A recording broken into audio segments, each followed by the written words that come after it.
Tomorrow truly never dies, but even though this was tomorrow yesterday, now it's today, so all bets are off. Let's get started.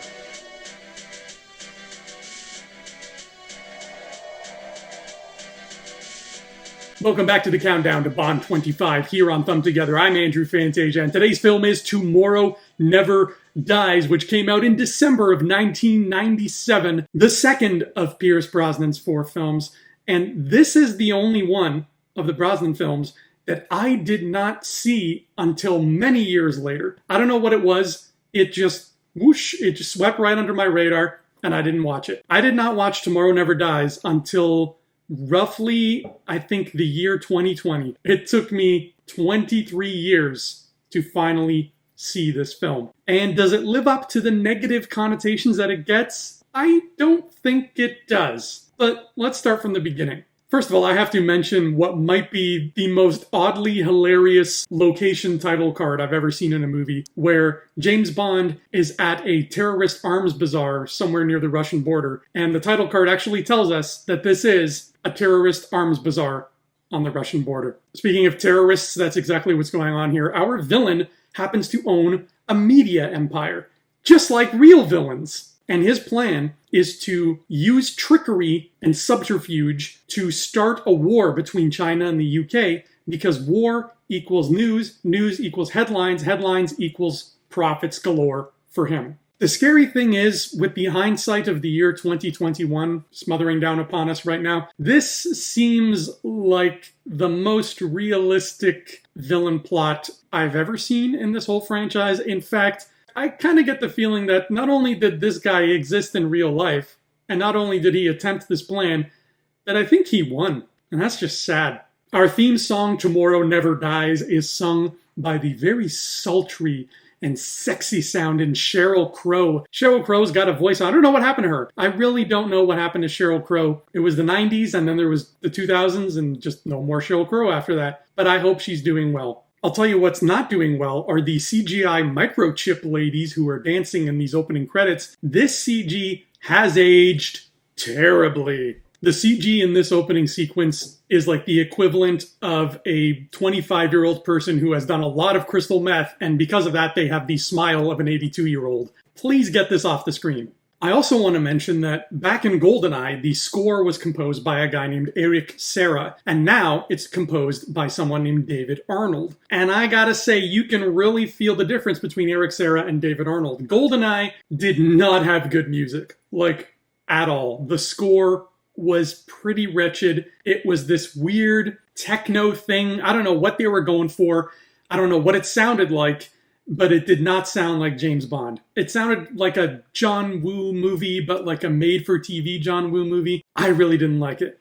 But now along comes David Arnold with his thumbs in his suspenders, and he moseys into town and says, "Hey, Tomorrow Never Dies. I hear you're in need of a brand spanking new composer. Well, have I got a conductor's baton for you." I don't know if David Arnold really speaks like a cowboy, but I like to think he does. And he brought the franchise's score back where it has to be. The music here is classic James Bond. You've got your horns, you've got your guitars, you've got your strings. It all just sounds right. You can hear it the most in the scene where Q is giving Bond the gadgets, and the horns just blare at the right minute, and you can feel it in your bones. This really is a James Bond film again. For all the praises I sang on it, GoldenEye was really missing this aspect. Speaking of Q, he bestows the brand new car of the film onto Bond, and they've switched from Aston Martins to BMW, specifically the BMW 750. Now, what's cool about this thing is that James's phone can control it via remote control, and we get this really cool car chase that's like half car chase and half Grand Theft Auto 3.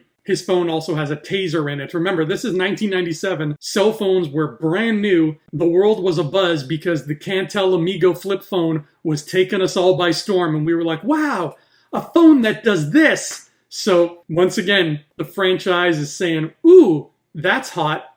Let's cash in on this trend. And Bond ends up using a cell phone to save the day. This really was a prescient movie. All right, it's time for the ladies, and our first lady is Terry Hatcher's character, Paris Carver. She's married to the bad guy, but she used to date Bond like a million years ago, We don't know how long ago. We're assuming like back when he was really young, they had a thing, then Bond left. So she's mad at him, and now she's married to the villain, and now she doesn't want to help him because, there's a bridge there that has been burned. But staying true to the classic Connery format, once the bad guys find out that Paris is helping Bond, she is not much longer for the world. But that's okay, because the movie gives us Michelle Yeoh's character, Wei Lin, who is a Chinese secret agent, and she is just flat out amazing. She is a solid action star. She's a great hero. We loved her in Crouching Tiger. We love her now in Shang-Chi. Even before all of those, we loved her in Tomorrow Never Dies. Although technically, I didn't love her in Tomorrow Never Dies in 1997, because like I said, it took me 23 years to watch this. But you understand what I'm saying. Wei Lin is cool, and she's a neat lady. Our array of ne'er-do-wells is not quite as spectacular as GoldenEye, but there still are some really memorable faces, like Dr. Kaufman, played by Vincent Schiavelli, who has arguably one of the most memorable faces in Hollywood. This is more of a cameo than anything else. He's in literally one scene that lasts about 2 minutes. But Dr. Kaufman leaves an impression. He's deadly, he's spooky, he kills Terry Hatcher, and he almost kills Bond, but luck intervenes. Then there's the villainous henchman Stamper, played by Götz Otto, your classic blonde, evil, Aryan German henchman that the Bond franchise is great at giving us. Stamper is just one of the best. He's there from beginning to end. He is dispatched with like right before the end credits, so he lasts a long time. One of the most interesting things about Stamper is an article I read about how he got the role. He went in for the audition and they said, you have 20 seconds to tell us about yourself and why you should play the part of this character. And the actor simply said, "I'm big, I'm bad, and I'm German." And the role was his. And the big bad billionaire behind all of the villainy here is Rupert Murdoch. I mean Richard Branson. I mean Donald Trump. I mean the American government. I mean Elliot Carver, a fictional character. Wink. Elliot Carver is played with delicious scene-chewing insanity by Jonathan Pryce. And even though he's not the greatest, most memorable Bond villain, I mean, he's really just a guy in a black turtleneck who types things on an iPad and then dies pretty easily. It's what he does and the glee he takes out of how he does it and just how relatable that is to the real world that raises it a notch for me. I have in the past called him one of the most underwhelming villains, and I think I stand by that, but his plan is definitely not underwhelming. In fact, I would say it's the most eerie, true-to-life plan of any Bond villain, and I am curious and terrified to see what future Bond films will look like now that we live in the world that we live in. In short, I'm longing for the days of Elliot Carver. James Bond has taken home the Best Quote Award again. He has a Danish teacher who happens to be a gorgeous lady, so of course they end up doing the nasty. And then a mission comes up, and Moneypenny calls Bond, and Bond is in bed, tangled up with a very naked Danish teacher, and they are, getting very hot and heavy, and she asks Bond, "Where are you right now?" And he replies, "I'm at Oxford, brushing up on a little Danish." Whenever a new Bond film comes out, I always love to see Bond thrown into new locations, and here we get to see him in Hamburg, Germany, and then in Ho Chi Minh City, Vietnam. Let me tell you, that Vietnam motorcycle chase, completely underrated car chase scene, one of the best in the franchise. I don't know why this doesn't get more love. One day, I think I'm going to try to rank all the car chases in Bond, maybe ever. I don't know. That seems wildly undoable. But in Bond, I think I could handle something like that. Spoilers.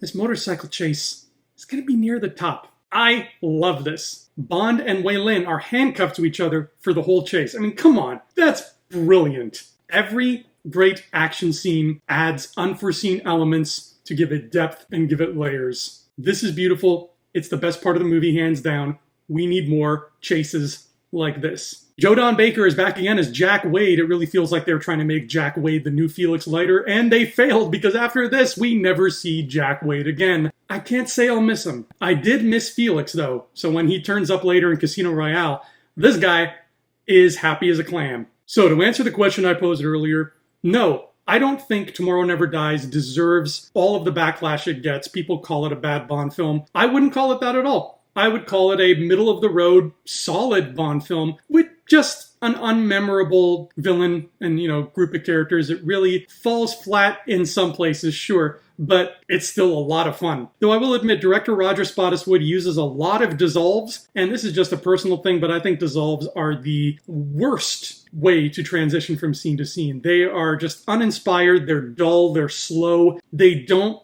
pack any kind of oomph, whether it's emotional or action-driven, whatever. There's nothing to dissolves. They are a nothing, a glass full of zero. I really don't care for them, and they don't fit with an action-packed film like a Bond film. So there is that. And not to end things on a downer note, but producer Albert R. Broccoli did at this point pass away, so the film is dedicated in loving memory to him. 35 years after James Bond first graced the silver screen, look at the legacy Mr. Broccoli has left behind. Even though he's not involved in the films anymore, this was a sweet little tribute. Tomorrow's film is one that I'm really anxious to get into with you because I think I might be in the minority when I say it has one of the best, most fascinating villains in the entire series. People will say they hate this film. People will say they don't care for it one way or the other. People will say they forget it even exists. But I believe The World Is Not Enough is more than enough. See you tomorrow when the countdown to Bond 25 continues.